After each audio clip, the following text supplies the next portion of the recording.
What's going on, everybody? How we doing? Welcome back to another edition of the In the Round podcast. It's your boy, Matt Burrill, and today we've got a very special episode. Shout out to the sweet boy behind the camera. Shout out to our sponsors, our friends, Whaletail Media, Saxman Studios, Mitch Wallis with The Digital Marketing Agency, and our new friends over at Pickle Jar Live. We love those guys, and we love our guest today. A guy...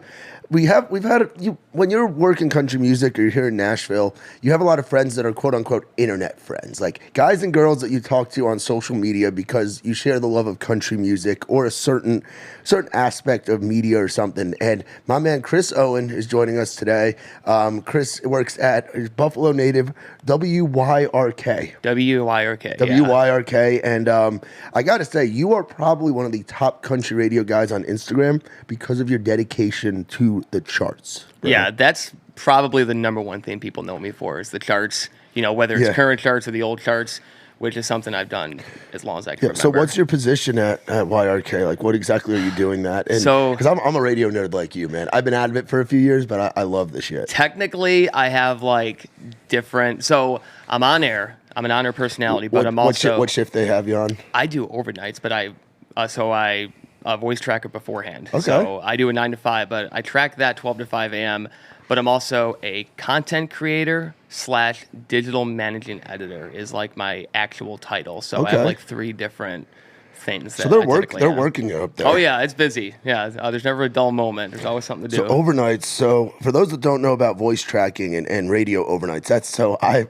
we come from a very similar. I say background. It so often. Yeah, Dude, people are like, what the hell is that? People are like, what's overnights? What's voice tracking? Voice tracking is when you can knock out a lot of time and not a lot. You can knock out a lot of air time and not a lot of time. Yes. So you don't. But do you enjoy that you don't? Do you like that you don't have to be there from 12 to 5 or 12 to 6 or 12 to 4, whatever it is? Or do you wish it was like the old school days where you're sitting there and you got guys working the overnight shifts calling into you live in the station? Okay. So I did the live thing for like 2 years. What shifts did they have you on? It was the 12. Well, so back then it was 12 to 3 a.m. when I got hired full time to be the overnight guy. But I did that for 2 years, and then when COVID happened, I didn't really do it anymore, and I got to record it, and I just kept doing that. I got a promotion. I did the 9 to 5 thing. So I got to give you congrats on surviving radio during COVID. Yeah, like, that radio was has wild. been through some tests. That was wild. Radio's been through some fucking tests, man. Like, that's what I wanted to do with my life. I wanted to work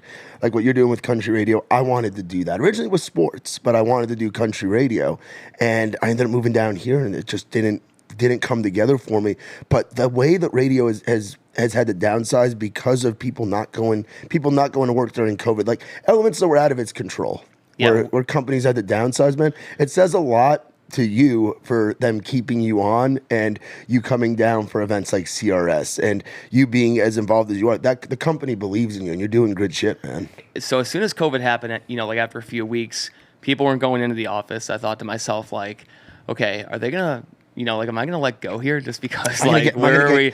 I thought about it. You're with a pretty good sized conglomerate. Oh yeah. So we're with Town Square Media. We're not as big as iHeart, not as big as stuff like Odyssey. But a big player in country radio, more than anything, I would say. So we have like Taste of Country, and then we have Taste of Country Nights, which is the syndicated show they do from 7 to midnight.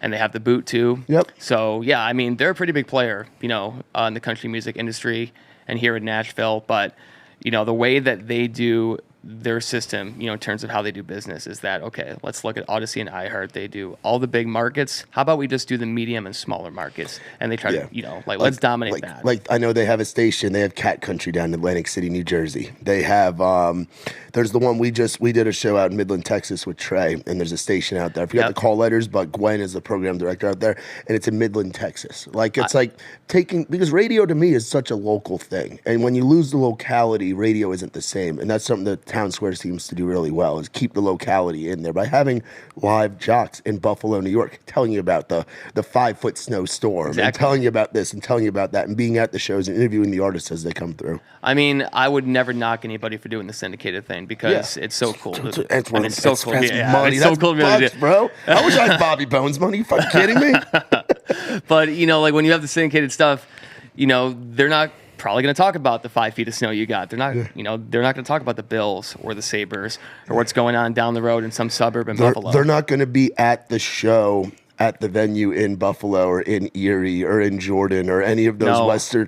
They're not going to be. Wow, a Jordan reference. Oh, dude, my boy Ross Catalino. I don't know if you know Ross. Oh yeah, I know him. Everybody does up there. Everybody knows. Shout out Ross Catalino, Back to Back Entertainment. We did some shows with him back in the fall. He's a fun guy. He's interesting. We went to Touch of Texas in Binghamton, and then Kegs Canal Side in Jordan. Yeah, it's a really big one. But those markets are so big. Are big on the local thing, and there's something about being a local jock and having that relationship with your listeners. Like, I'm sure you know your P1s. Oh yeah, for sure. And I mean, they're people that have been listening to the station for like their entire lives, and their dads and moms listen to the station. It's just like there's something about the Buffalo market, because like when you go to other markets, there are people like, oh, I'm originally from Pittsburgh, I'm originally from Florida or whatever.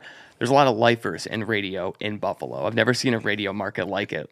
People like, we have one guy at our company who actually, so he was an intern back when it was, what the heck was it called before Odyssey? Oh, it's called Entercom. Yeah, Entercom. So he was an intern at Entercom in Buffalo, moved away for a better job opportunity, came back 20 years later, and he's like, oh my God, it's all the same people. They just haven't fucking left. Yeah. So does that speak to the city of Buffalo? Yeah. So for people just don't want to leave. Yeah. So for people that haven't been up to Buffalo, how would you describe Buffalo, New York? Because it's a spot. Obviously, a lot of people know about the sports teams that are up there. You know about the Buffalo Wings. You guys got some damn good chicken wings up there. But like, what is Buffalo to me? Is like a blue collar kind of town, right? It's the biggest small town like I've ever seen. Everybody knows everybody. It's I think the 59th market right now in the United States, but it's just a place where there's so much shit that you put up with in terms of the cold and the snow and the fact our teams have never won a championship. Yeah, like gritty is a good word for it. Oh, let's go with gritty. Yeah. That's how I feel being from where I'm from, a little bit closer to the city. Like New York City, it's like they. I watched. I don't know if you're a big sports guy. You got the Bills hat on.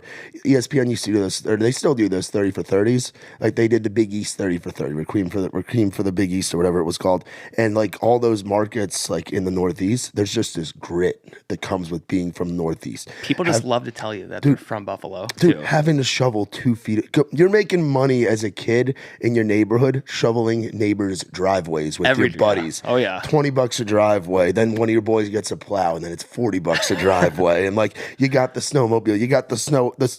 You haven't lived until you've seen your dad come inside after using the snowblower, and he's bitching because he accidentally ran over the newspaper or something. Or something. He ran over. He's like, "I told you to put the basketball away," and the basketball is all cut up in the snowblower. We get so much snow sometimes that the snowblowers are useless. Because shit, that's right. You guys are fucking way up there. We have this thing called lake effect snow, and so many people down in Nashville, they're like, "What the hell is that? Like, what does that even mean? Like lake effect snow?" No, you don't want to know. I'm like, there's like regular snow that looks like light and fluffy, like other stuff you see in shows and movies. Then there's lake effect snow that's falling 2 or 3 inches per hour, and you can't keep up and you can't see while driving. And then like you wake up the next day and there's 2.5 or 3 feet of snow outside, and you're like, what happened? Like that is lake effect snow. Yeah, it's wild, man, and it builds a certain attitude. And do you think that reflects the taste of music that's up there? You think that's part of the reason that country music does well in Western New York, because people relate to the small town blue collar thing, like the stories that are told, like a Matt McKinney song, for example. Shout out to our boy Skinny McKinney, and like our friends that are writers that grow up in small towns in the South. Small towns in the Northeast can relate to that as well. Absolutely. We're the second rated station right now in the market. Let's go. There you go. That shit ain't easy, bro. So number 1 is hip hop, which is a station that we also own. It's a sister station. Then we're number 2. And, I know people who live in Nashville or, grew up in the South in Georgia, like, they go up to New York for the first time and, they're like, there's nobody that listens to country up here that is raw. Like so many people listen to country music up there in so many small towns. Like most of New York is countryside and farmland, like you have Buffalo, you have Rochester and Syracuse and New York City, but there's so much open space in New York that people just don't know about. And those people are, I mean, they're red voters Yes, and they they listen are, to nothing yeah. but country. Like that is what a lot of New York is. Yeah, it's a lot of born here, live here, die here, which is an expression I like to rip on guys like Sweet Boy. Like I like to kind of fuck with them, like the small town in the South, like born here, live here, die here. But it's that same way in Buffalo. It's that same way in Jordan. It's that same way in Schenectady. It's that same way in all those fucking towns up in New York. So for you, how'd you get really into doing the charting stuff? Because your Instagram, bro, that's how you and I got connected. And you put out a lot of content, and it's not just what's going on in current country music, which I love how you like. I follow the charts, like I'll look at Media Base and all that stuff, but I'm like, what's Chris posting on his story? That's like part of what I get from following your account is seeing how many spots Meg Maroney, a good friend of the program, is rising with Tennessee Orange right now. And it's rising pretty fast, dude. too. It is seeing how Bailey Zimmerman, who played my round before he moved to town, seeing how he's rising now with his sophomore single. Like how there's just crazy things going. But you also put up like this. So this should have been a single, or this only peaked. This song from 2002 only peaked at number 33, but I think it should have gone higher. Like you offer like an editorial kind of look at the charts from past things. Like, so where did that passion kind of come from, and how did that all start? I don't know when exactly it started, but I remember, because I always listen to country, and I think I just kind of stumbled on it because my dad grew up listening to rock music. He was a big rock music fan. He didn't get in the country till after I got in the country as a kid, and I said I liked it. And I think it was just all the countdown shows that I heard. Like every Sunday morning they did like the Lon Helton one. Yep. I listened to the Bob Kingsley one. And I'm thinking Kix Brooks. Yeah. Oh yeah, Kix Brooks. And I'm thinking to myself like, wow, this is really fun and cool, you know? And I would always follow along. And this before I was looking online to see exactly, like where all this stuff was. I'm like, man, I cannot wait to see where, this song is. And if it went back like 3 spots, I'm like, son of a bitch, man. I fucking love that song. Yeah, and country music's gone through so many changes, especially in our lifetimes or our times of being in this country music thing, like from what we see on our side. Like you think back from like 2010 on, there's just been like, we've gone through multiple cycles, even the last 5 years since fucking 2018. There's been different sounds and different cycles and different artists popping up with still great heritage acts doing their thing. But it's been interesting to watch. Like, what kind of trends are you seeing in country radio right now? It's so fascinating because of, having stuff like Apple and Spotify out there and seeing stuff like TikTok. I mean, every like few months, it's changing in some way because, you look at Bailey Zimmerman right now. Here's a guy that 2 years ago or 3 years ago, we didn't know anything about. He wasn't doing music or nothing. Yeah. And then now he's like one of the biggest stars in the format. His songs are just, skyrocketing up the chart. Any song he puts out is going to debut on the Billboard Hot Country Songs chart. And he's still brand new, to the whole game. It's just so interesting seeing a guy that can come in and just knock it out of the park, song after song after song. And do it, start growing, that initial growth being so organic. Like, he's got a great management team with Chief and Simon and the folks at Warner. He's got a great team around him. He's got a great team. Phenomenal team around him, which it takes a village to do all that. But to have the initial success from doing it organically is kind of unheard of. Like, could you imagine we had TikTok in like 2005? Oh my God. Like, there'd be so many artists, I think, that might be, that we might still know about or might still have hits because they had that extra avenue. That like, could you imagine Jason Aldean, Johnny Cash as a TikTok song? Oof. Or fucking like Carrie Underwood, Jesus Take the Wheel as a TikTok song. Like looking back at some of those old hits, like or even songs like guys like Walker Hayes that have kind of had their second and third lives. Like people forget that he had a song called Pants. Yes, that was his debut single. That was on the charts. Back when he had longer hair. It peaked at 40. Yeah. Back, I can't remember what. How do you know that shit off the top of your head? I don't know. That's how I am with sports, bro. Like, I can tell you who I can tell you that Tony Womack was the Yankees second baseman in like 2000 and whatever. Like, I can jump with that with sports. But like the fact that that's fucking cool, dude. I think that I just forgot a lot of stuff from school, and so I just kind of did the whole, like the compartmentalized thing. Like I can just get all that stuff out here. Do you think streaming has helped? Because streaming is obviously a competitor of radio, and that's something that is seen in all formats of radio and podcasting even. But podcasting's been kind of adopted by radio. Like Yeah. most stations have their podcasts and all that stuff. But like for you, what have you seen as far as like streaming is probably more of a tool where you guys see what's popping when it gets ad. Like streams have to affect ads, right? Streams affect pretty much everything. I mean, you look at any label, before they invest their money into a single, they're going to look and see how well a song is doing, on Spotify or it's doing on Apple Music because, now that we have that and, it comes into the thing where how much of the listening audience in radio also do the Spotify or the Apple thing? Is it the same? Is it, like half and half? Is it, something where it's just a completely different audience? There are so many different opinions on that, and I don't think we truly know yet exactly how many people that are P1s that also dabble in Spotify and Apple Music. But I mean, you have to use the tool now. Like you have to, just to see what's going on and, what is connecting and can that, connect to my audience too. Yeah, absolutely, dude. That and for you're about to have like the country radio. Like one of the highlights of working in country radio is taking these pilgrimages or these trips down here to Nashville, meeting with these folks that you've gotten to know through doing the radio thing, through social media and all that. And you guys have, of course, CRS coming up. What is CRS? Like how important is that? And like for people that don't know, like it's a country radio seminar. So they do it. So normally it gets done, I think in February, like late February. And it used to be Wednesday, Friday. But now it's going to be Monday through Wednesday, which is going to be interesting, to see if that changes at all. But I mean, it's a huge networking thing. Like that's really what it is for, people in radio or people who work at labels or management companies or, all the artists and songwriters. It's just one giant thing where, people can get together, and just try to get to know each other.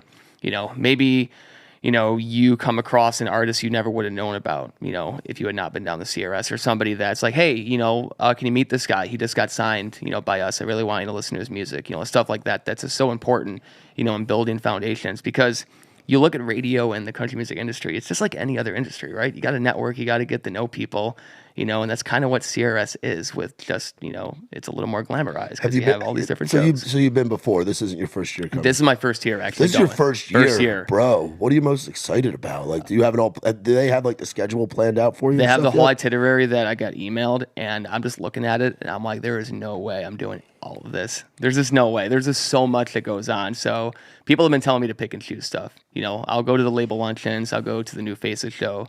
But I have to like pick and choose what I want to do. Who's on the New Faces this year? Do you remember off the top of your head? It's Jelly Roll is going to be part of it, which is going to be dude. It's going to be wild to have Jelly Roll up there in front of all the radio programmers at CRS. But his songs, they're undeniable. Oh yeah, they're undeniable. They're fucking hits. His new one is climbing like super fast, and I mean I heard it for the first time and I loved it. I'm like, man, but this is like a rock song almost. Yeah. It's like a rock song with a fiddle is what it is.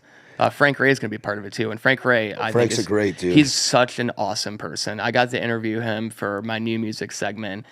I think not last year, but the year before that. And he was just so down to earth and awesome. And it was just one of the best conversations that I've had so far. So Frank Ray, I'm really happy he got a chance to be on the New Faces show. But I know.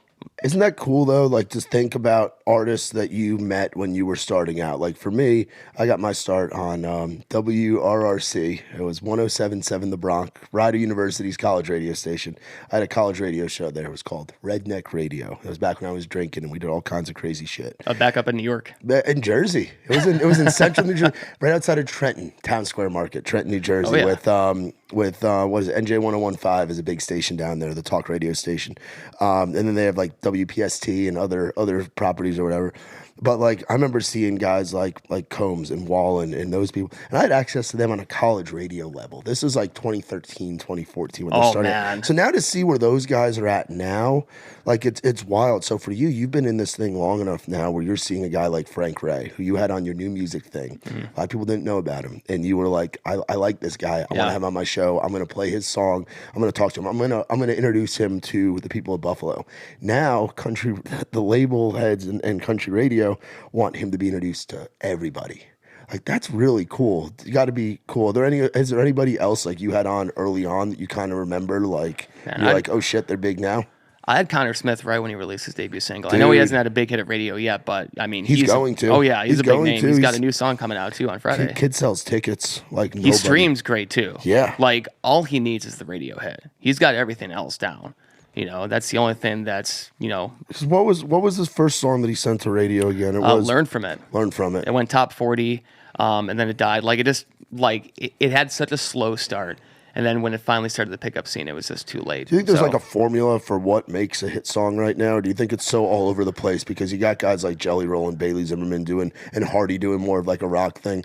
And then you've got guys like Morgan that are infusing more of the pop stuff now. And you've got, I mean, the pop stuff's kind of always been there, but like, what do you think there's like a formula right now? Like, are sad songs in, or happy songs? I know we're getting into summer, which is when you have when you get into your song of the year stuff, like when Cruise popped back in the day. Like, it's the stereotypical time of the year to not release a ballad to radio just because, you know. Really? Yeah, because like you're getting into the summertime, like why do people want to play, you know, like a slow song? You know, I mean, it might be a great song, but why do you want to play a slow song? You're going to save that for the fall. Yeah, I mean, that's the stereotypical how it's been done a lot. But do you think the stereotypes are changing? Oh, I yeah, feel for like sure. it's changing. For sure, like 100%. I'm a big believer in counter programming and Counter program. going against the I like grain. that. Let's go. Going against the grain and saying, no, I don't care that, you know, that we have the summertime coming up. I don't care that I just released a ballad.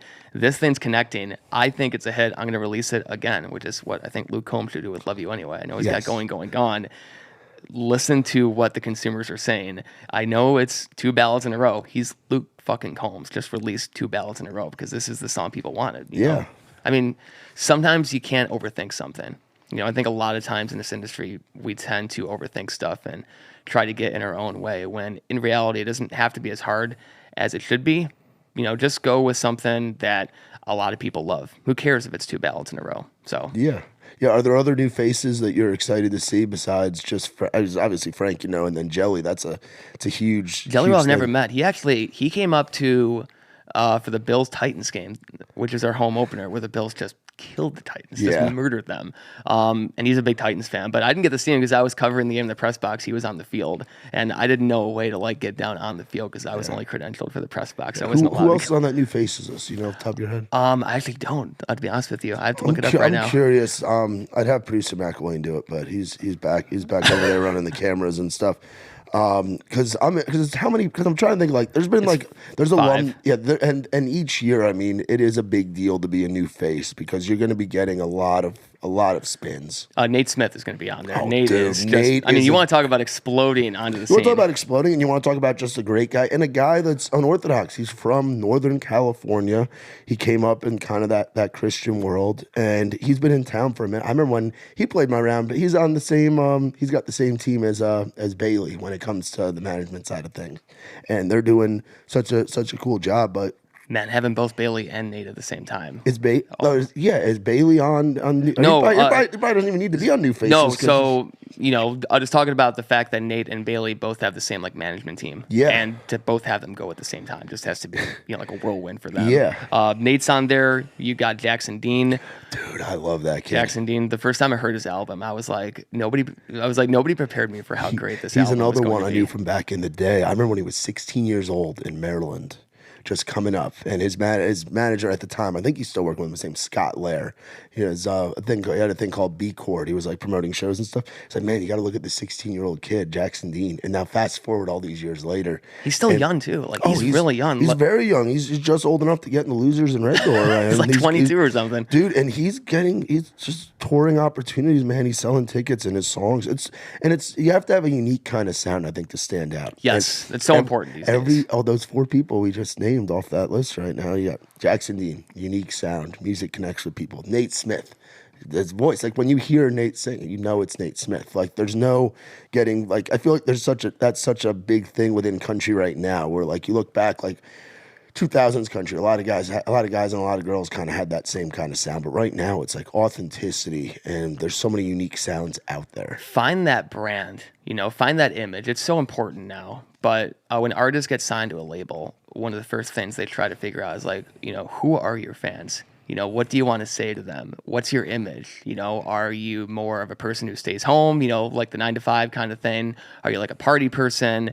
You know, do you do a lot of up-tempo songs? Like, what exactly is your image? What branding should we market right now? And I think a lot of times that gets lost in the shuffle, but it's almost as important as the songs themselves.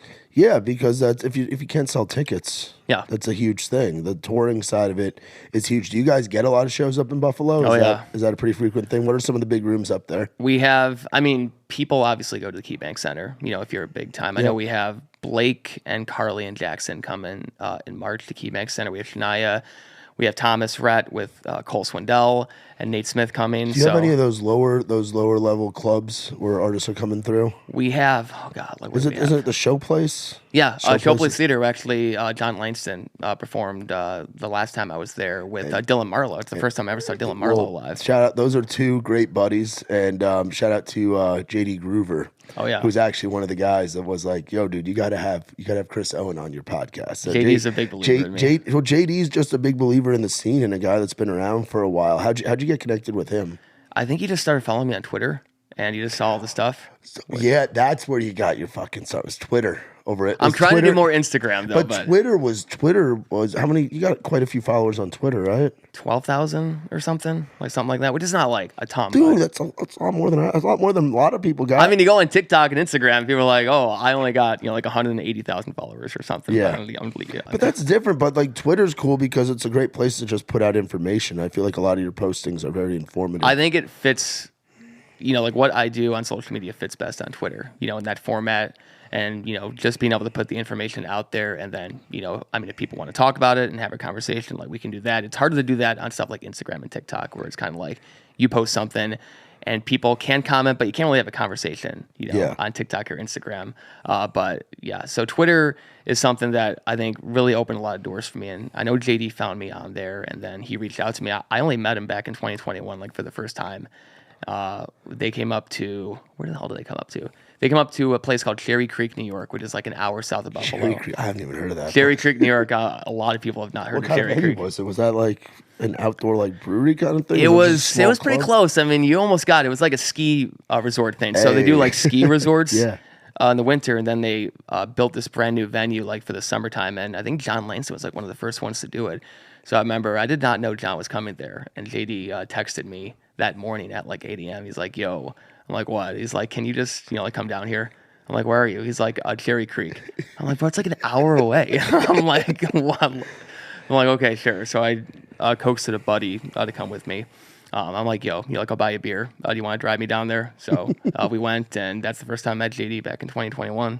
No shit. Yeah. That's awesome, dude. What'd you think of Dylan Marlowe's show when you saw him? I thought, so the first time I saw him, I'm like, man, this kid is skinny. He looks like he's, 15 years old. But then he started singing and he started, he has such a great command of the stage, and just of the audience. I'm like, this kid's a fucking superstar. Yeah, to me, that's the South Georgia thing, though, because if you look at how Luke, because he's from Statesboro, Georgia, and that section of South Georgia has brought out so many acts over the years. I mean, you can't talk about Statesboro, Georgia, and not talk about like country music over the last 15 years. So that's where Luke Bryan went to college, got his start. That's where Dallas Davidson went to college, got his start. That's where everybody. Cole Swindell met Luke at the Blue Room or at Dingus or one of the venues down there, and that's how Cole ended up with the merch gig for Luke. And that's how, and like guys even like Trey Landon, and then Dylan's kind of in that new wave. A guy named Brian Fuller, who's on the up and up. I've heard about Brian. Like he's a name I've heard a lot, and I have not yet seen him live. But like people keep bringing up his name. Great, distinct kind of sound. Like very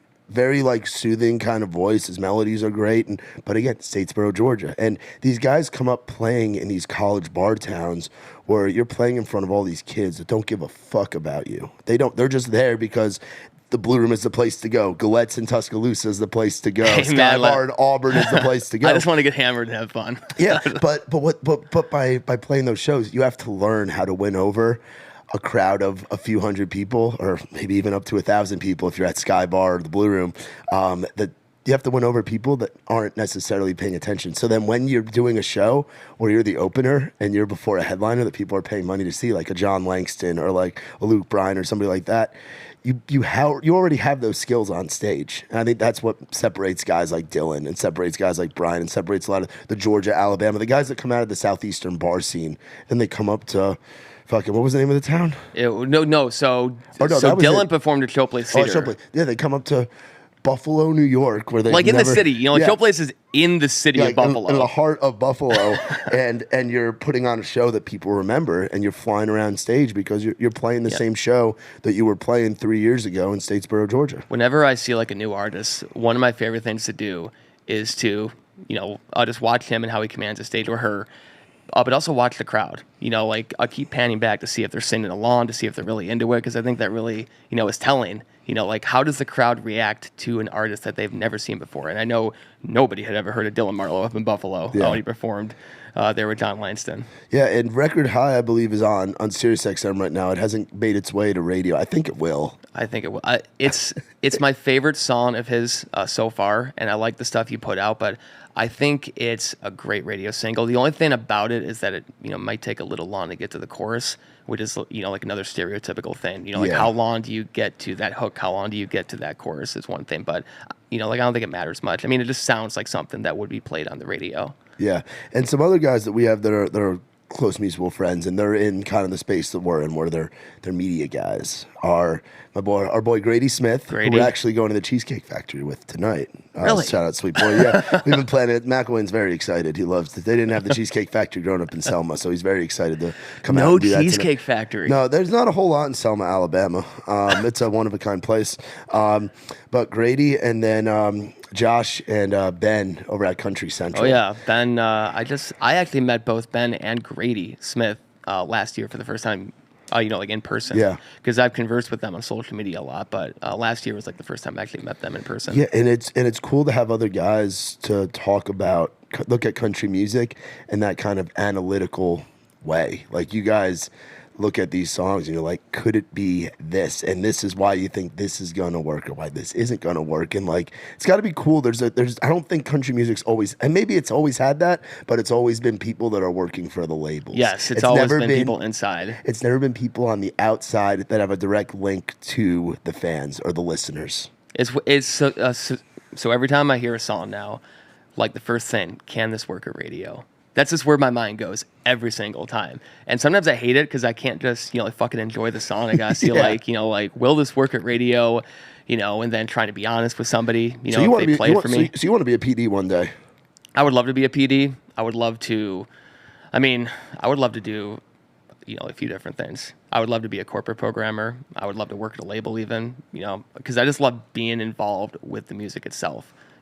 It's just really cool to say that I can make country music part of my professional life on a daily basis. You're getting to do that right now while being in Buffalo, while living your life. Like it's so cool the way that social media works, that you're tapped in. Like it's kind of scary, that it can work that quickly, and just have that many connections from like however far. Like 700 miles away. Yeah, and then it makes it worth. And when the artists come up, they already know who you are. Like I'm sure at CRS, you'll meet the Meg Maronis and the Baileys and the newer folks that are coming up, and they might know of you from you sharing their stuff on social media. I met Tranny Anderson last night for the first time. She was over at Live Oak. Yeah, she was performing, and so I was talking with Peyton Smith. Oh, dude, I love Peyton. Such a cool guy. Dude, have you ever seen him play guitar?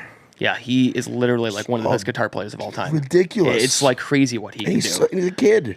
He's a kid. Him and Ben Gallagher yes, are two of the best guitar players I've ever seen in my life. And I'm like, these guys should be way more famous. They write great songs, they write great melodies, but like their stage presence and just having that guitar. Like, I don't even know how you move your hands that fast. Yeah, and how you rip it, and it's like the song that it becomes such a big part of the live performance. Like, it takes a lot to entertain a group with just an acoustic guitar, but those two can just fucking... Oh, yeah, for sure. And the electric guitar, when Ben fucking rips. So he had the acoustic guitar for one thing I saw on his Instagram, and it was like some like new song or something, and he was like...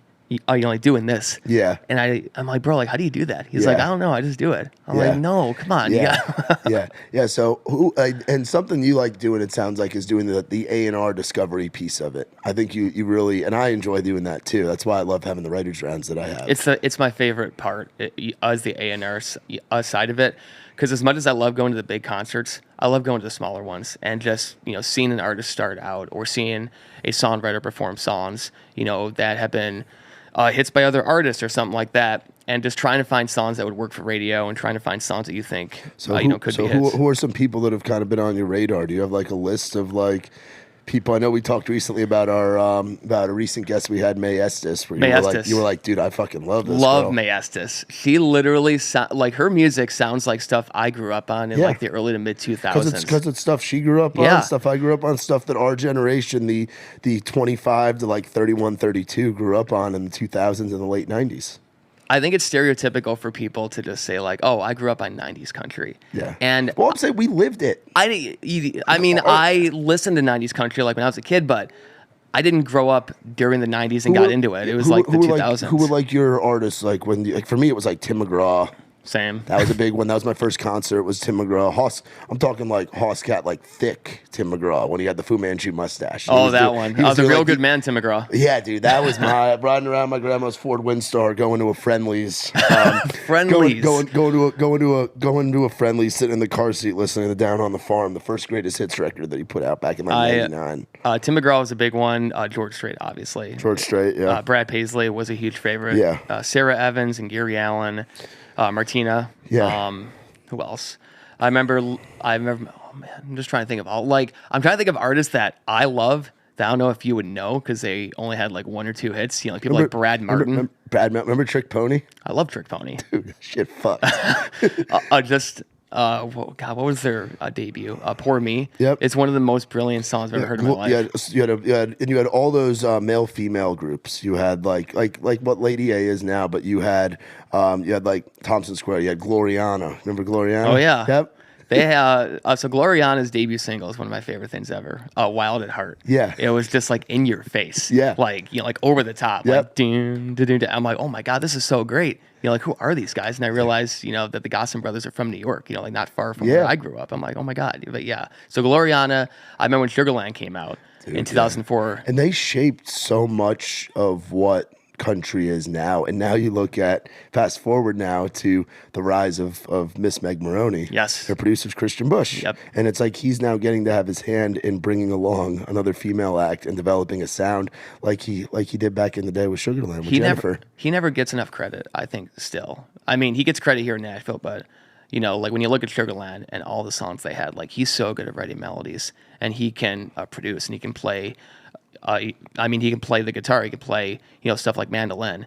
He's so talented, and it's so cool that, you know, because that band, you know, you have Jennifer and her voice, which is so unique. Then you have somebody like Christian Bush, who is kind of, you know, the guy behind the scenes almost. He doesn't really sing lead, but he's so responsible, you know, for all the melodies and all the songs that they had hits with. You know, it's just a cool dynamic with them. Yeah, I'm trying to think like other people. Like I was big into the Brantley Gilbert stuff when he first came out, and that might be because I grew up more on the rock stuff as well. Trying to think like other people out of like that because I feel like it changed. Like you said, it's gone through like changes. Like like 2005 was a huge year for country music. That was my favorite year of country music ever. Was 2005 because the people that came out with debut album with their, I mean, I guess Aldine had his debut back in the 90s. Technically, but his major release was 05 with that first record. Yep. Carrie Underwood had just come off of Idol, put out her first record. Miranda's out there singing singing Kerosene back then. Me and Charlie Talking was her debut back in the day. Was that her debut? That was her debut. Yeah. Really? Yeah. Late 2004 to early 2005. Like that was their first one. Wow. And there were so many others that came out right around that. And I mean, that year just had so many, you know, like risk taken by labels. You know, like I don't know if you know who Hot Apple Pie were. No. Hot Apple Pie. Listen to their album. Hot Apple Pie. Hot Apple Pie. So do you know the band named Little Texas from the 90s? So Brady Seals, who sang some lead and he wrote songs for them, he started that band. And it's like California country. Really? It's like big into the electric guitars and the bass and like all that kind of stuff. Like nothing else sounded like it. You either love it or hate it. You know, it's that kind of stuff. We're gonna have to check that out. Hot Apple Pie. So listen to that. There was a band called Ryan Shoup and the Rubber Band, who was more of like a folky, rocky, poppy sound. You remember when Jonathan Singleton had his thing going? Yes, Jonathan Singleton and the Grove. I love that. That was a great. That initial record was so fucking great. I really wish he had gotten more success as an artist. To me, the biggest crime of that era that he's not doing the artist thing a ton now. Granted, because he's writing hits all the time. is Josh Thompson. Oh, Those Josh Thompson records, bro. You wanna get me when I'm driving the Trey Lewis van around and we get it cranked up a little bit to where some guys in the band are telling me to slow down. You put on that first Josh Thompson record. beer on the table, Yes, man. dude, beer on the table. I'm getting that sucker spirit up to, animal I'm getting song. that van sucker up to 85 and it's fucking shaking going down I-65. I'll tell you what.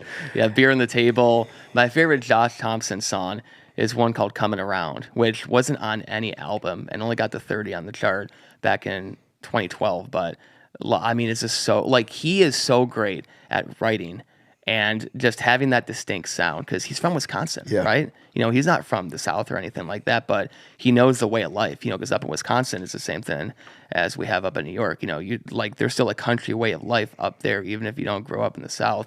And he's just so talented as a writer. Yeah, then you look at guys like Randy Montana. Who also is from New York. Yep.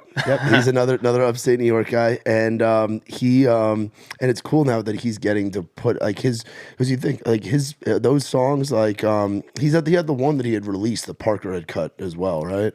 He had was it the Cowboy one?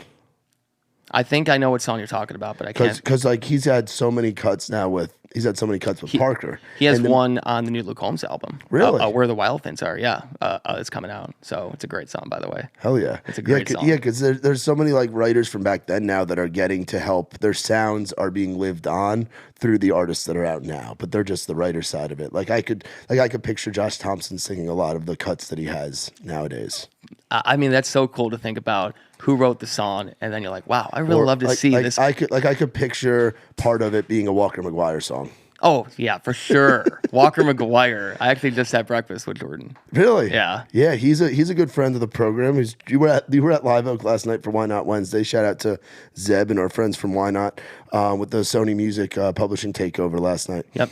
Jordan Walker, to me, is one of the most entertaining people to have on a writer's room. We call him Jordan Talker. Jordan Talker. He man. never stops talking, ever. He doesn't, and he'll even start talking in the middle of the damn song and say something, and then go right back in. And then I want $100 on his I don't think there was a song he performed last night where he didn't do that, where he just stopped after the first chorus and just started talking about something or whatever, you know, like cracking jokes or, you know, like making fun of people in the back. Yeah, did you ever get to see Walker McGuire live back in the day? Yes, actually, I met Jordan for the first time during the radio tour. Really? Back before I was even working at the station. I was still in college, and I remember I had to do a paper for like a blog or something, you know, like some reporting class. And I remember that Walker McGuire followed me on Twitter, you know, back before I was anybody. And, you know, I'm like, hey, do you guys mind if you know, like want to do an interview with me, you know, like while you're in town? I know you're in town. I'm like, yeah, sure. You know, so I interviewed both him and Johnny at this place called Ebenezer Ale House, which is in a suburb of Buffalo. And I remember just meeting Jordan. I'm like, wow, this guy really loves to talk. Just not stop. It's just one giant, you know, like run-on sentence, you know, like whenever he starts talking. Yep. So that's the first time I met Jordan. You never forget the people that really started, people that really, you know, just take you under their wing and really believe in you. Jordan was like the first guy. Really? Yeah. That like reached out to me. He's like, yo, man, I love what you do with the charts. I love what you do, you know, with country music and everything. He was like the first guy. And then, you know, you go to guys like JD, who was like a big influence for me.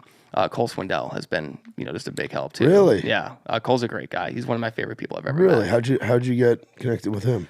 I think, again, it was just through social media. And so he just reached out to me, and then we met for the first time.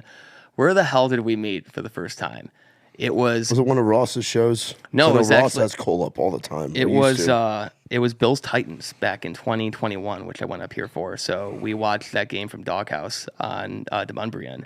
And I mean, that night was great until the very end because because Josh Allen slipped and fell down on that sneak on the 2-point conversion, whatever it was. But yeah, that was the first time I met Cole, and I was up till like 5 a.m. that night because we went over to Luke Bryan's bar with Jon Langston and JD and all that. What a night that was! So you've had some time on. So when did you first start coming to town? I had been to town before one time, back in, I was like a long time ago, like 2012, 2013, like just with my dad. And then the next time I came up was 2021 for Bills Titans. So I was here with my then fiance, now it's my wife, and she had no idea what she was walking into. Because she's like, I'm like, you know you're going to Lower Broadway, right? I'm like, it's like really busy. I'm like, Bills are in town. It's a Friday night. Tables will be broken. I just want to prepare you. And she's like, I've been to New York City. You know, like I'm fine. she was not fine. Like Yeah. we turned that first corner, and she's just like, "What is going on?" She's like, "What is this place?" What? I'm like, "Yeah, that's Lower Broadway in Nashville. That's what it is." So that was the first time I came up to Nashville, and I've been back like 5 or 6 times since. But Because I was gonna say Doghouse back in the day. That used to be a great like weekend day drink spot to watch the games, and then they had the Spasmatics playing back in the day. Have you ever seen those guys? no, So they're a cover band, but they dress up like nerds from like the 2000s. we and have that 90s. exact same thing up in Buffalo. Yeah, there's a band called Nerds Gone Wild. Yes, it's that thing, and they play like 80s, 90s, 2000s like pop. They'll mix in some country every now and then, but they're like wearing like one of the guys is wearing a helmet, one of the dudes has like suspenders on. It's exactly what that band is up in Buffalo. It's that bit, yeah. It's that whole bit. But they used to be at Doghouse on Sundays, and that place was fucking wild. During Before COVID, BC, before COVID. Okay. Yeah. So how was the Mumbrian too? Because like every time I go there, people like this wasn't here, this wasn't here, this wasn't here. Yeah, Like, so well, this is all new. So I've only been here 4 years. I moved down here October of 2018. So I moved down here like right when Aldean's was opening up, right when Luke Bryan's was opening up. Like those were brand new. Actually, I don't know if Aldean's was here. I think Luke Bryan. I forget which was first, Aldean's or Luke Bryan's. I know Kid Rock's wasn't even there yet. So Broadway was a little bit different. But the Mumbrian, all the same places where their vibes wasn't there. Like the 2 hookah bars weren't there. But like in Live Oak used to be a place called Frisky Frogs. Frisky Frogs is a great name for a bar. It was dirty, man. Frisky Frogs was dirty. That was a place you could get in there with a Pokemon card, bro. Like they didn't give a fuck about. Dude, they had a couch like in front of the stage, bro. And it was just fucking Vanderbilt and Belmont kids just fucking getting after it together. Probably just puking everywhere. No, it's fucking okay. dudes and girls just fucking making out and just crazy shit. Okay. Well, it was like a frat party in a bar, bro. It was crazy. So I remember when Live Oak came in, I was like, whoa, this is a big change. And to me, Live Oak has been like a huge part of. It's to me like the top spot. I don't just say that because I'm lucky enough to host my event there, but. I like Live Oak to me is just it's a great sounding bar. Shout out Nick Gorman.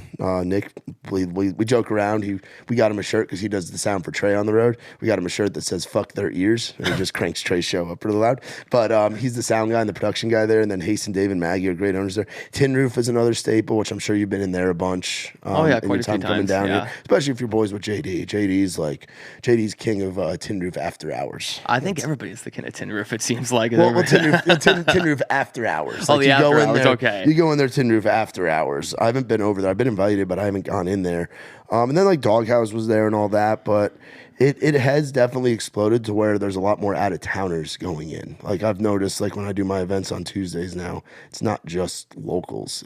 There's people visiting on a Tuesday, which is cool because then it's exposing artists to out-of-towners. Yeah, I mean, I went to Live Oak for the first time, and I thought, like, wow, like this is such a huge bar, because I was at Doghouse and I was at Tin Roof, and they're big, but they're not as big as just.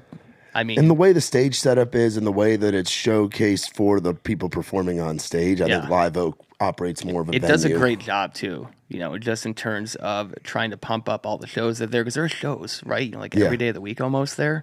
Yeah. So you can just see, like different artists or different songwriters like every day of the week that. At Live Oak. Yeah. Who's somebody that you haven't seen play live yet that you're like, I'm jonesing to see them? Who are some names? Well, yesterday was Ella Lanley. Finally got to see her live. That is our little sister, bro. We've done time in a van with her. I've seen her out drink everybody in the Trey Lewis band in one night. Shout out Matt McElwain.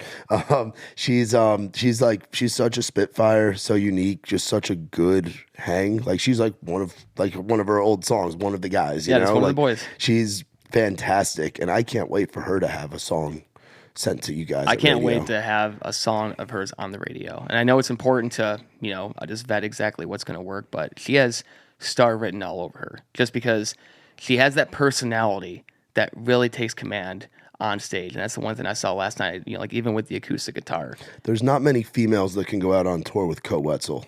No. For 2 months. There aren't many. There's not many females that can hop in a van and do 25 shows or about 25 shows with Trey Lewis in a year after the Dick Down Dallas thing. All the people that she's been out on tour with have been like she's just soaked it all up because she's so fucking young too, man. She's, I mean, just all her songs too. Yeah. Like every song that she had before she signed her record deal were just fantastic. Like Eva. So there's Damn You, which I love. Hey Ma, I Made It. I think she might have Yeah, released after the record deal. I believe that came out before. before? Came out Okay. before, yeah. And then If You Have To, which is was my a big favorite one. song of Yeah. hers. Like I mean, I hope that's at some point out at radio. Like maybe she can hold on to it. At some point, like I don't know if it's going to be a debut single or anything, but Do you look at who's signing where and what the label rosters look like Yeah, when oh, you're yeah. thinking about radio stuff? Yes. So like Sony right now, for example, they've signed 3 young females. You saw 2 of them play last night. Yep. You saw Alana Springsteen. You got to see Ella, and then they have Meg over there. And they're all like, the deals are like there's multiple labels involved with each deal. Which and is they signed interesting. Morgan Wade too as part of the Sony. Yeah, which it's That's like crazy. you They have have all of like them. the amount of females that are about to go to country radio. I think there's already it's been a while since Tomato Gate and all that shit. But Wild time back in 2015. What a weird time that was. That was when I was in college and I was like doing my college radio show and I'm like, what's going on? My with dad this? asked me because he doesn't pay attention at all this stuff. He's like, "What the hell is Tomato Gate?" I'm like, "How do you even know about that?" He's like, "Everybody knows about that." I mean, I'm kind of grateful that it. I mean, it's kind of a good thing that it happened because it opened the door and kind of kicked the door down for there being more females in country music. It was just one consultant who said something to Country Air Wasn't Check. he, yeah, That was it. wasn't even a PD. No, it was just a consultant who had that quote. I think it was Country Air Check, I'm pretty sure. And it wasn't anything that they decided to publicize really much. And then all of a sudden, like somebody saw it and it was posted on social media. And it was posted, like on a message board. And then it was, and then they're doing stories about it, like in Taste of Country and stuff like that. And everybody knew about this stuff. And, like all the females, have a right to be pissed off because that's a ridiculous analogy. Yes, it was a ridiculous analogy, and I mean I get why historically it's been more of a male because your demographic, country radio demographic tends to lean more female. The females want to hear about Luke Bryan saying "Shake It For Me" and hear more. They want to hear. For a while it was a lot more. Like I could see why there was some of that going on, but there still wasn't a reason for it to be as one-sided as it was. Yeah, there's always been a spot for females. If you look at the 90s, I mean, the 90s was kind of the golden era. Like you could look at any 90s chart almost, and you're like, wow, like there's like 4 or 5 females in this top 10. Like, it's crazy. When did that change? I think it changed in like the 2000s, like gradually, because even back in the mid-2000s, you still had people like Carrie and Martina and Sarah Evans and Faith Hill, like all having hits at the same time. Like you look at 99 and 2000, those charts, which is kind of like the mini pop movement in country music, where you had, what do you have? You had Breathe by Faith Hill. You had the NSYNC song with Alabama, God Must Have Spent a Little More Time on You. And like, which I'm not a fan of the song. Yeah. I hate that fucking song. But I mean, you look at any top 10 back then, and you're going to see, Faith Hill on there, and Martina McBride, and Sarah Evans, and all these females. And Shania, oh my God, a worldwide sensation. She actually does not have as many number ones and top 10s as people think she does. Really? Yeah. Like when you look at her discography, you're like, wow, like that song never went number 1, and that song never. Yeah. Man, I Feel Like a Woman got the 7. That didn't even go number 1? No, it didn't even get top 5. Jeez. Yeah, isn't that wild? But like, that's her most famous song. I think. Yeah. Yeah, it's crazy. That's wild how that works. Boondocks peaked to number 9. It was not number 1 either, and we still play it as a gold title, which is like crazy to think about. That it wasn't good enough to get higher than 9, but like it's good enough for us to play 18 years later. It's still in rotation. Yeah, that is crazy, man. But yeah, so you got to see Ella. Who else on the up and comers that you haven't gotten to see? I want to see Katie Offerman. She's great. She's great. She's going to release her debut single, I think, in April or May. And she's been getting a lot of touring opportunities. Oh, with Parker McCollum. Parker McCollum is taking a good. What a great tour to land on. Yes. Because I think it's not exactly the same demographic, but I mean, Parker loves to lean in that traditional kind of sense, and so does Katie Offerman. Yeah. So I think it's just a perfect tour for her to go on. So she's somebody I'm really looking forward to. Dalton Dover is going to release his debut single, or he did already, but it's going to impact March 6th. You talk about the buzz of because I remember seeing the buzz like in the 4 years that I've been here. I remember the buzz about Hardy, like when Hardy he was short hair Hardy, and like when it was coming out with like Rednecker.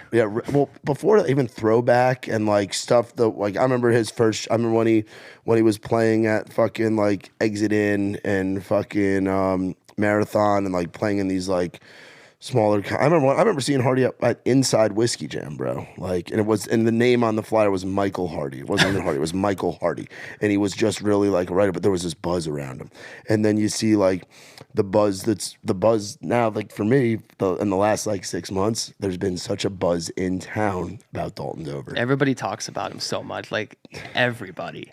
And I know his debut single was co-written with Adam Craig and John Pierce. Yes. And if people don't know who Adam Craig and John Pierce are, please get to know them and listen to them sing. Yeah. Because they have two of the most underrated voices in the history of music. Yeah, like you talk about we were talking about Josh Thompson and guys like that did the artist thing, but never like ended up stopping, switching to being writers and never quite made it. The fact that Adam Craig and John Pierce both had record deals. Never had the fucking it's a crime to me. I don't get it. I don't get it.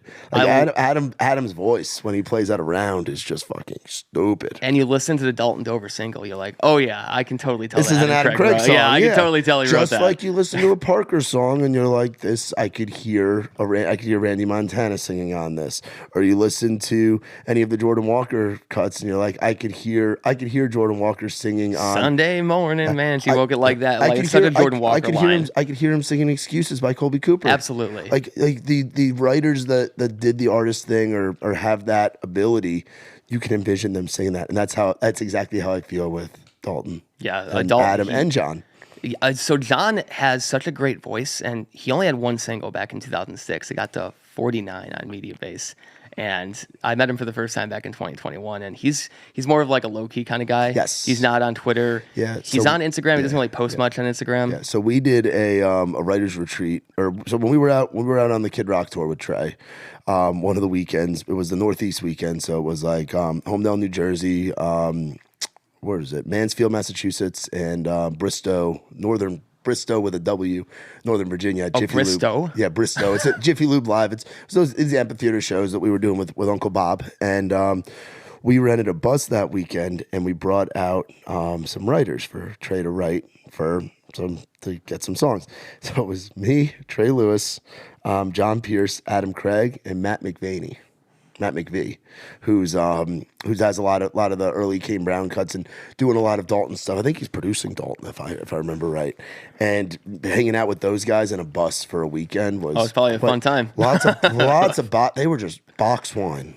They just loved box wine. And I'm used to our guys drinking Fireball and like this hard liquor, and Adam Craig was just box wine, baby. Just getting after it. Him and John and McVie on the box wine, bro. But they're great guys. We went fishing with the Wicked Tuna dudes up in Massachusetts, and John Pierce is a big fishing guy. Loves fishing. Seeing John Pierce get after it out on the Wicked Tuna, when the Wicked Pissa.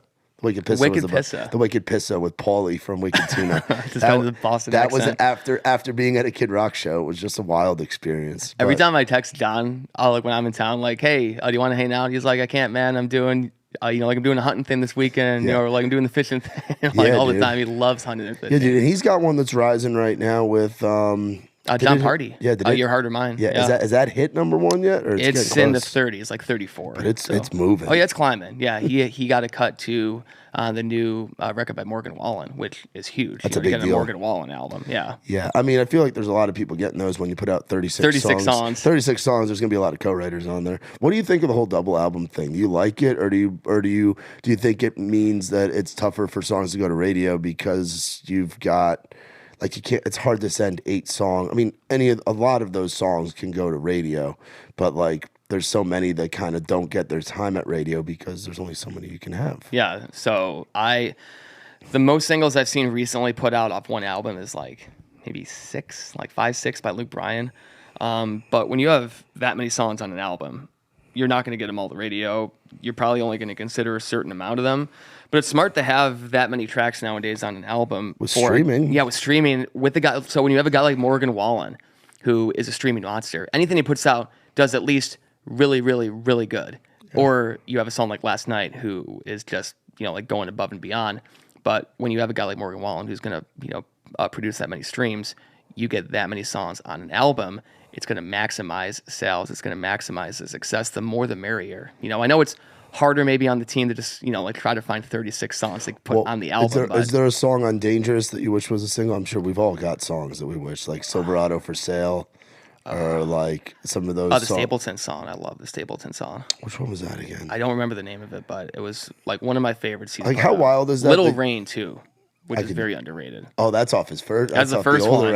I wanted that release so bad, and they went with Chasing You, and obviously that was the right fucking decision. It worked out. Yeah, it worked out. But and then another guy that does the double album thing, Zach Bryan. What are your thoughts on that? Because that's a whole different realm. Like the Zach Bryans and the Charles Wesley Godwins are rising up right now. Like he is another name that is just rising in town. He doesn't even fucking live here, but people are just going nuts. Like every label's after him.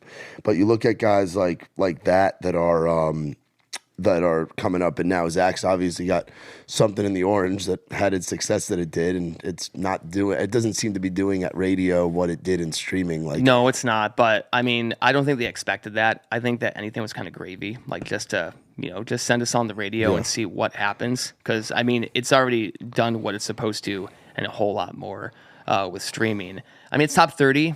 It's gotten the 27, I think, on Billboard Country Airplay, which is, I think, fine for a song like that. It's just so different than like anything else at radio. Slow. It's so slow. It's like 4.5 minutes long. It like takes forever to get to the punch, but people just love it. Does the timing matter on a song? Like how long it is? Yeah, it does. I think anything over 4 minutes. I like it good. I remember when I was working on Today's Hits, Yesterday's Favorites, Magic 98.3, Soccer Mom Radio in New Jersey. I love that contemporary, moniker. Bro. Yeah, I love that moniker, bro.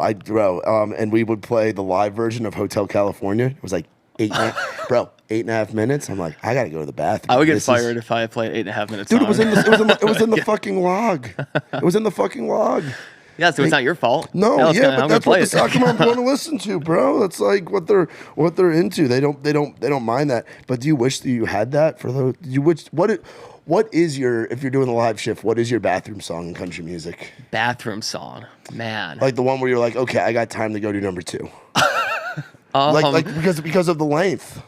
Man. Like what's a long song at country radio? Like what's like the max?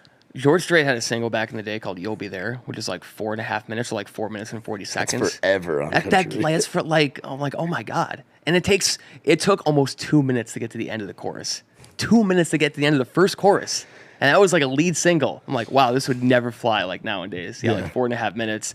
Sugarland Stay, I think, was over 4 minutes too, which is wild to me. Yeah, for a song we that played slow. we played that on the adult contemporary station too, the last station I worked at. I think it's like, probably outside of Baby Girl, it's their most well-known song. Is Stay, and that was the one that they decided to just, roll the dice and take a gamble. We played the Jennifer Nettles feature on the Bon Jovi song. Who says so you can't go home? Especially in New Jersey. I mean, Bon Jovi was every hour for us. Bon Jovi is not really... Bon Jovi and Springsteen for us on adult contemporary. Bon Jovi is... he's not a favorite of the people up in Buffalo. Really? Oh, yeah. Why not? So I'm surprised you don't know this story, but he tried to buy the Bills back in 2014. Really? Yeah, with a Toronto group. Oh, they were trying to move you guys to Canada. Yeah. Well, remember... you can talk about sports. You got the Bills hat on, and you got the Wyoming shirt on, which I know why a guy from Buffalo is wearing Josh a Wyoming T-shirt. Your Lord and Savior, Joshua Allen. The Buffalo Bills franchise for a while. I remember when you guys were playing multiple games a year at the Rogers Center in Toronto. It's fucking awful.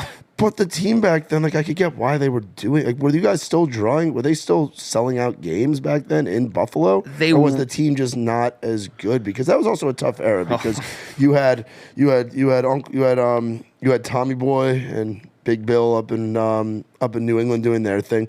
You had those like 2 seasons where the Jets were good with the Rex Ryan Jets. Oh, the Mark Sanchez Jets. Mark Sanchez pre-butt fumble. And then you had the Dolphins with their Wildcat shit with Ronnie Brown and the weird out of the box stuff. But then Buffalo was just like you guys. We're just stuck in. Trent Edwards was just getting hurt every year. You had Marshawn before he exploded in Seattle. It was just a weird. The drought Bills. So we went 17 years in a row without making the playoffs, and that was like my entire childhood, like growing up. The first football memory I have was the Music City Miracle, ever. First football memory ever was a Music City Miracle, and I started watching the Bills after that, and they just did not make the playoffs until I became an adult. Like literally, if you're a 30 to 35-year-old Patriots fan, Like you have no idea like what Or heartache me, is. I'm a 28-year-old Yankees fan. Well, I mean, baseball. That's the thing too. Like it's that. Excuse me, it's that same kind of thing. Are you a Jets fan though? No, I'm not. I don't hate my New York Oh, it's City. right, Giants. New York City. There's big brothers and little. We got two of everything, bro. So three of hockey if you count the Devils. Like, dude. So it's like they kind of line up where it's like Yankees, Giants, Knicks, and Rangers. Like those are my four. Yeah, so if you're a Yankees fan, you have to be a Giants fan, right? Or don't like if you're a ha- Mets fan, you have could to be a be Jets an idiot. fan. You could hate yourself during the fall when the playoffs are over, and you could root for losing football and be a Jets fan. Why would you want to be a Jets fan? Yeah, when the This is Giants what your are there. parents are like. It depends too. I think on where. Like Long Island tends to be more Jets, Mets, and then obviously the Islanders. That tends to be like more. There's not as many Yankees fans from Long Island, but then it also depends on where you on like when you grew up. Like you grew up in the 80s, like if you're a kid in the 80s and you want to root for a winning team, you're not rooting for the New York Yankees. They had a drought from like, I think it was like 79 to like 94, 95 where they didn't make the playoffs, which was crazy. That was when George Steinbrenner was firing the manager like every other week. Like shit was weird. But that was when the Mets and the Jets, that was when the Mets were good. The Giants were good. The Jets haven't been really much of anything since Joe Namath. But also if you were born in the 60s. You were born in the 60s. In 1962, the Jets and the Mets came to be. They both were playing at Shea Stadium. So like it depends like regionally where you're from in the tri-state area, but also what your parents grew up. It's a lot of legacy stuff. I got lucky to be born into a Yankees family. My mother had a poster of Bucky Dent in her closet when she was growing up. Bucky bleeping Dent. So like I'm Yankees, Giants, which I love Buffalo. I'm grateful for Buffalo because without Buffalo, I don't think the Giants. We have the balls. Brian Dable. Oh yeah, Brian Dable. He's a god. In And to me, he looks like a guy that got off his shift in the Carpenters Union or sanitation. He to me is what a New York coach looks like. He's little. He's fat. He's bald. He's got a beard. Fucking loves cigars. Loves beer. Like that to me is what we have been missing. We had Uncle Tom Coughlin, and Tom Coughlin was great. He was that disciplinarian that we needed, but we needed a guy like the balls. And then you have Joe Schoen, who just comes in there and is just. And this past year was supposed to be a rebuild year for the Giants. I thought you guys were going to be really bad. Yeah, Brian Dable was like, expectations are really low. We're coming in here. This is year one of trying to fix this. And, of course, to make the playoffs. Now Daniel Jones wants fucking $45 million a year. Yeah, good luck with that. Yeah, we're not. Yeah, he'll watch the Jets will sign. Watch the Jets sign him, and they bring him into that mess. Daniel Jones to the Jets. I just don't want him to be. If we have to give him $45 million, I'll take it. Sure. We have 53 million in cap space. You can't give 45 of that to a quarterback that's had one decent year. No, and he doesn't impact a game. No, you know, like he's not a Patrick Mahomes or Josh Allen. Josh Allen deserves $50 million. Yeah. Daniel Jones does not deserve 45. Daniel Jones is not going to get you to a Super Bowl. He's not the guy. But then you also have to pay Saquon. They've got to pay Leonard Williams. They've got like. Are you guys gonna? So we got like 18 guys to pay, and we've got like $53 million. Do you want to bring Saquon back? I'd be down to do it if he takes the contract like Melvin Gordon took, or like somebody. Yeah, but Melvin Gordon sucks though. Melvin Gordon, when he got that contract, they restructured, or Aaron Jones, and there's running backs that have taken more like reasonable deals to stay where they are, and Saquon is like a tri-state area guy. Like I could see him staying. I don't think we're gonna because even the franchise tag on Daniel Jones is like a stupid amount. Oh yeah, it's gonna be like 37, 38 million, something like that. Franchise tag. Yeah. Like you could franchise tag Saquon for 10 or 15. Like so it's gonna be interesting. I'm interested to see what they do. I mean, were you this year with Buffalo and you guys being on the sport because you do sports stuff as well. Yeah. So you're just a whole team player for Town Square Buffalo. Oh yeah, like team player. Like you love the country stuff, but they put you in, kind of plug you in wherever. I was so we have to write posts all the time, Yeah. you know, like on the website, and I was just writing sports stuff. Like even though we're not a sports station, it's just because it's what I know best, Yeah. and I know that. So as much as I love country music, people don't really, like want to read about this stuff in Buffalo. Like want to read about, like where's the best place to get burgers or, like stuff like that. But we love the Bills and we love the Sabres to a lesser degree. So I'm like, I'm just going to write about sports. Yeah. And they're like, hey, you're really good at this. Do you want to try to get a press credential? You ever go to a Winter Classic? Yeah, I went to the very first one in 2008. Dude, that to me was like the best. And that was a great game too, if I remember right. It was Snowing. It was snowing. It was like perfect snow. The ice wasn't that great because it was the first time they'd ever done something like that. So there was a lot of like divots and was snow that buildup. against the Penguins? Penguins, yeah. The Penguins scored like 12 seconds in. Colby Armstrong. I'll never forget that. I'm like, this sucks. Yeah. But then they went to a shootout and the Sabres lost, but whatever. It was a fun time. That's wild, dude. What's the did you ever do any street team stuff? Like, Oh yeah, that's how I started. Okay. So I have stories, man. I have stories about that. Weirdest street team event you did? Or the one where you're like, what the fuck am I doing here? Oh God, you could say that about like half. Do you ever do a talent appearance at a McDonald's? So we've done some weird stuff. I can't say that we've done a McDonald's. I was in a McDonald's and it was like a very like not English speaking area. In Were you central like New Jersey. inside the McDonald's? I was inside the McDonald's wearing a Magic 98.3 polo with one speaker set up, having a talk like every 30 minutes. Oh, it's better if you're outside because at least like You're like under get the air. Dude, how many tents have you had fly away?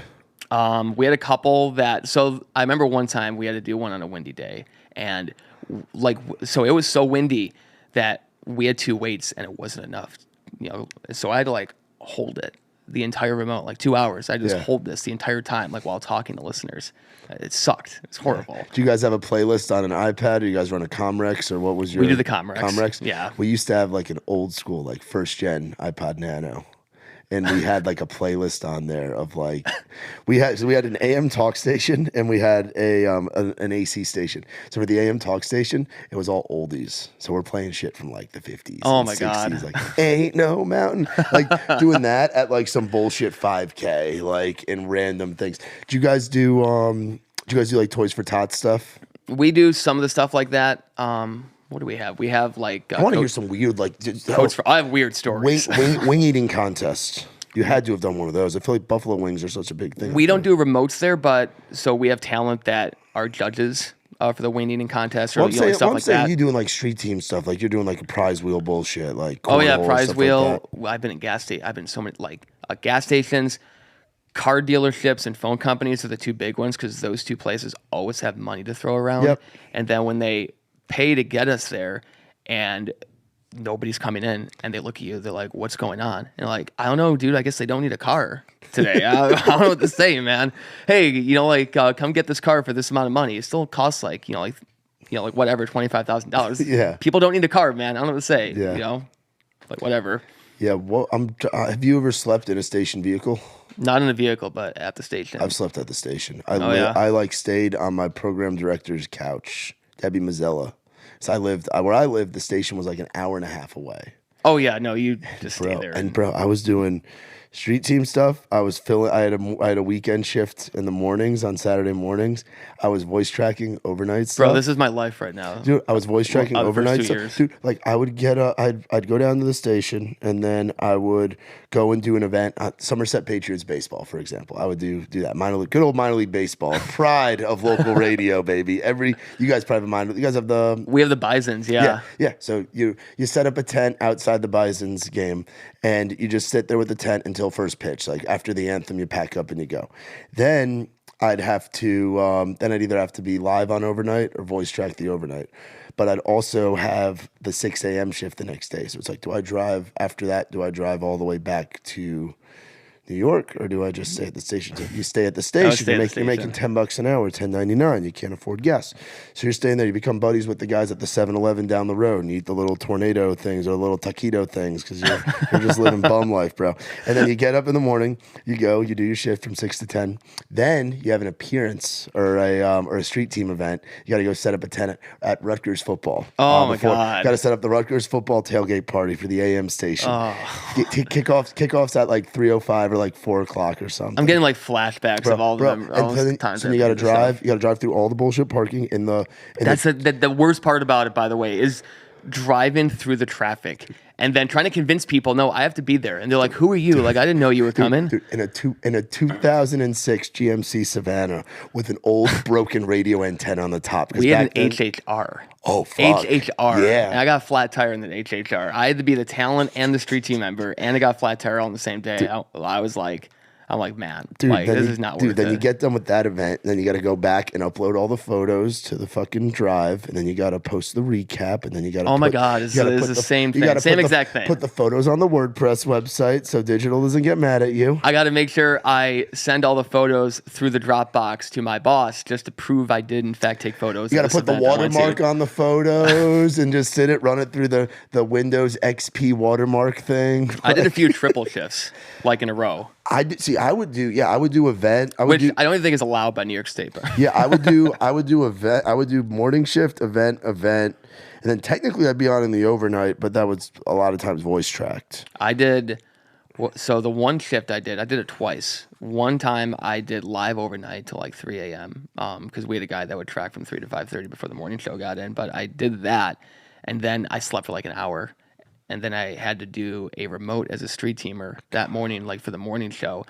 Did that, dropped everything off back at the garage in the station, and then I had to do another remote like 45 minutes away. And I went home, napped for an hour, got up, went back to the station, did the whole thing over again. That was my life, bro. It was, and you're banking on like, man, like I'm in radio, like I should be grateful doing this stuff. I'm doing this because I fucking love it. No, mom and dad, I don't need to get a real job. I'm doing it because I love it. I love eating I would eat grilled cheese sandwiches every single night. I would eat every night. I would eat fucking Pop-Tarts and 7-Eleven, whatever was left over from in like the green room and like the break room fridge, like. Just dude, like, did you have like the Wegmans pasta for 99 cents? And yeah, I would just have a little bit of pasta sauce left, and I just mix that. I put on so much weight when I was up there because I used to call. Part of my thing was I had to find ways to keep myself entertained. So I would literally get a pizza delivered during my shift if I was doing like a Sunday like afternoon shift, and I'd have the pizza guy come, and I'd like make it like a bit on the air, be like, "Shout out to my boy Johnny, the pizza guy. I'm sitting here with a pepperoni pizza," and I'd put it up on like the station Facebook. And all these like middle-aged soccer moms would be like, "Enjoy your pizza, Matthew." I'd be like, have you ever had a car break down on you? A car breakdown? Yeah, I've had vehicles break down, bro. The one time, and this is not that long ago. This is 2021. Is the last street team event I ever did. I was not a street teamer anymore. Off the street team. Congratulations. I was not a street teamer anymore. Big timing. But so we started doing events again, and they sold off something, even though we didn't have a street team. Like they still sold it off, and whoever was the talent, like couldn't do it, and they're like, please, like we'll pay you extra, just please go do this. You got the talent fee though, right? Yeah, I'm like, I'm not a street teamer anymore. They're like, please just do this. Like, like we don't have anybody. I'm like, fine. So it was a morning one at 7 a.m. I got up at like 4:35 in the morning.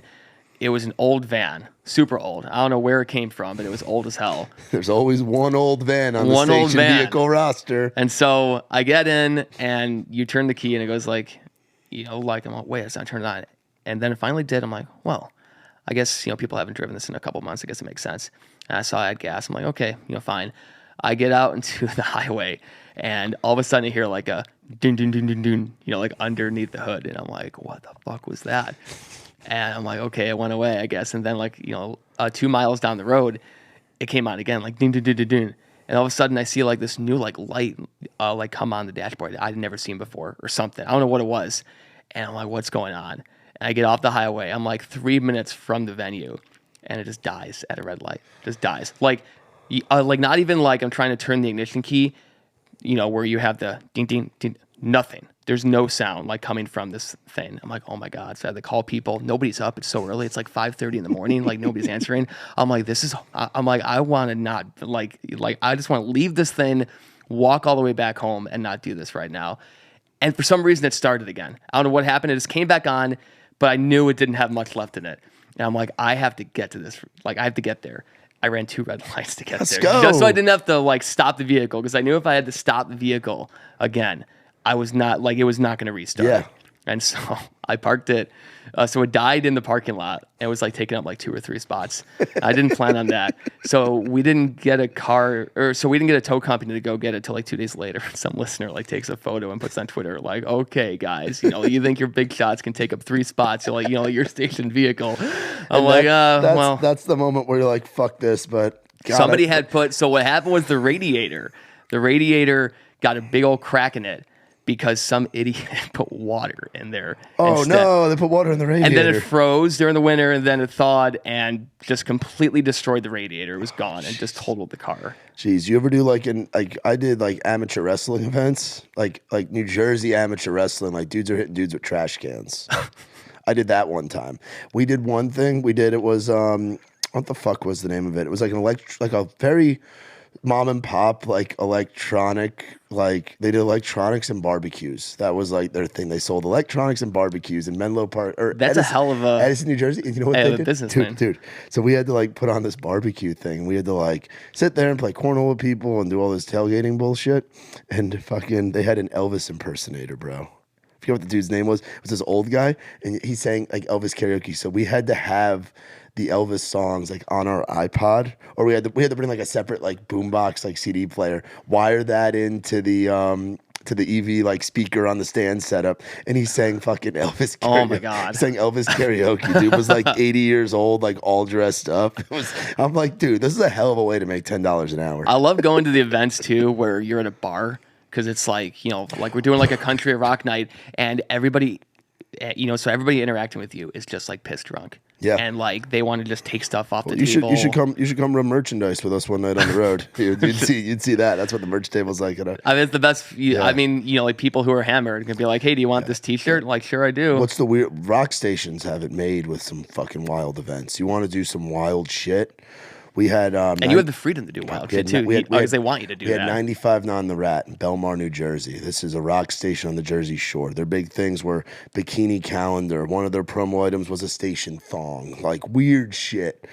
And I subbed in with them one weekend. I was in Belmar, New Jersey. It was in Neptune, New Jersey. And something about the Jersey Shore, it's like you see on the TV show, some trashy things going on.